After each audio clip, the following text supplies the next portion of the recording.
नमस्कार, मैं हूं अनीश और आज हम बात करेंगे मीराबाई जी की। दोस्तों, पिछले भाग में आपने सुना कि कैसे मीराबाई जी का जीवन भक्ति और समाज की कठोर परंपराओं के बीच संघर्ष से भरा रहा।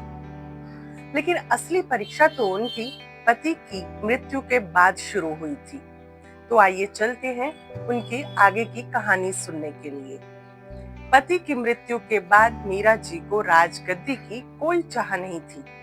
उनके लिए तो अब जीवन का असली उद्देश्य सिर्फ एक ही रह गया था, श्री कृष्ण। लेकिन राजपरिवार और खासकर राणा के संबंधी मीरा जी के इस भक्ति को स्वीकार नहीं कर पा रहे थे। वो तरह तरह से मीरा जी को सताने लगे थे। मीरा जी का प्रेम पहले तो बेहद निजी था, लेकिन धीरे धीरे अब वो प्रेम उमड़ता तो मीरा जी कृष्ण के भजन आम लोगों के बीच गाने लगी थी। कभी रात को चोरी छिपे किले के बाहर निकल जाती और नगर के सत्संग में जा पहुंचती। लोग मंत्र मुग्ध होकर उन्हें सुनते थे, लेकिन राज दरबार के लिए ये सब नारी मर्यादा के खिलाफ था। अब चित्तौड़गढ़ का राजा विक्रमादित्य था, उनका देवर। वो बहुत ही कठोर इंसान था और उसे मीरा जी का आम लोगों से मिलना बिल्कुल भी पसंद नहीं था।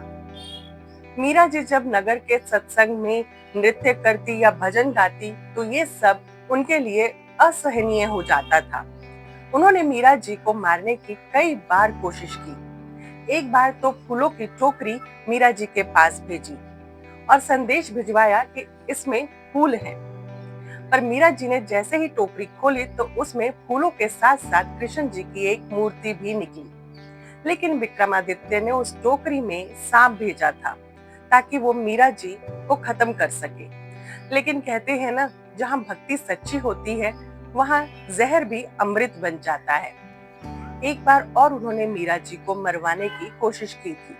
उन्होंने मीरा जी के लिए कांटों का बिस्तर लगवा दिया, लेकिन मीरा जी जैसे ही उस पर बैठी तो वो फूल बन गए।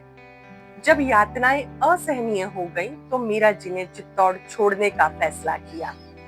वो पहले मेड़ता गई, लेकिन वहां भी उन्हें संतोष नहीं मिला। फिर उन्होंने फैसला किया कि वो कृष्ण जी के भक्ति केंद्र वृंदावन जाएंगे। मीरा जी मानती थी कि वो गोपी ललिता हैं, जिन्होंने पुनर्जन्म लिया है। गोपी ललिता जो श्री कृष्ण के प्रेम में सबसे ज्यादा दीवानी थी, और जैसे जैसे गोपियां कान्हा के संग नाचती गाती थी, वैसे ही मीरा जी भी गांव-गांव, नगर-नगर घूमती और भजन गाती, नृत्य करती और उत्तर भारत में भक्ति की गंगा बहा रही थी। कहते हैं कि जीवन के अंतिम वर्षों में मीराबाई जी वृंदावन से निकलकर द्वारका चली गई थी। वहां द्वारकाधीश मंदिर में उनके भजन और कीर्तन लोगों को दिव्य आनंद देते थे। और फिर एक दिन ऐसा हुआ कि मीराबाई जी द्वारकाधीश मंदिर में ही श्री कृष्ण जी की मूर्ति में समा गई। कुछ लोग कहते हैं कि ये घटना वृंदावन में हुई थी, जब वो राधा रानी और कृष्ण जी की मूर्ति में विलीन हो गई थी। स्थान कोई भी हो, सच्चाई यही है कि मीराबाई जी ने अपनी अंतिम सांसें भी कृष्ण जी के चरणों में अर्पित कर दी थी। दोस्तों, मीराबाई जी का जीवन हमें ये सिखाता है कि जब भक्ति सच्ची हो तो किसी की भी शक्ति या किसी के भी अत्याचार के आगे नहीं झुकती है। जहर भी अमृत बन जाता है और कांटे फूल बन जाते हैं। और यही कारण है कि आज जब भी भक्ति की बात होती है, भक्ति की मिसाल दी जाती है, तो सबसे पहले नाम आता है मीराबाई जी का।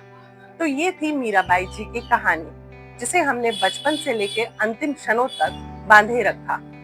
अगर आपको ये श्रृंखला पसंद आई है तो जय श्री कृष्णा लिखना बिल्कुल ना भूलें और इसे अपनों के बीच जरूर शेयर करें। साथ ही ऐसी कहानियां सुनने के लिए चैनल को सब्सक्राइब जरूर करें। खुश रहें, स्वस्थ रहें। मन और दिमाग को शांत रखने के लिए मेडिटेशन और योगा रोजाना करें। जय श्री कृष्णा।